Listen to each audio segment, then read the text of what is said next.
আসসালামু আলাইকুম। ওয়ালাইকুম আসসালাম। আপনার নাম ভাইজান? আমার নাম মোহাম্মদ মেহের আলী, বাড়ি কোথায়?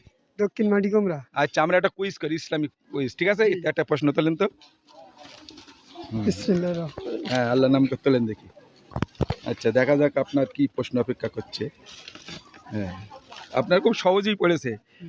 কোন নবীকে নমরুদের অগ্নিকুণ্ডে ফেলা হয়েছিল? কোন নবীকে? হ্যাঁ, নমরুদ বিশাল আগুন করেছিল না, হুম, সেই আগুনে ফেলা হয়েছিল চড়ক গাছ তৈরি করে। ঈসা নবী। ঈসা নবীকে? হুম, হ্যাঁ, হ্যাঁ, এটুকুন চিন্তা করে দেখেন, ঈসা নবী হবে না কো? ঈসা নবী নাহলে মুসা নবী। হ্যাঁ, মুসা নবী না না, কুয়ায় ফেলেছিল তো। কুয়ায় না, আগুনে, আগুনে। ও নমরুদের অগ্নিকুণ্ডে ফেলা হয়েছিল কোন নবীকে? আমি তো মনে করছি ঈসা নবী। এটা হবে হযরতে ইব্রাহিম আলাইহিস সালামকে, ঠিক আছে? জি হ্যাঁ, এবার মনে আছে? জি হ্যাঁ। আচ্ছা, কোনো অসুবিধা নেই, আপনার দ্বারাই তো দর্শকরা জানতে পারলো এই প্রশ্নের উত্তরটা, ঠিক আছে?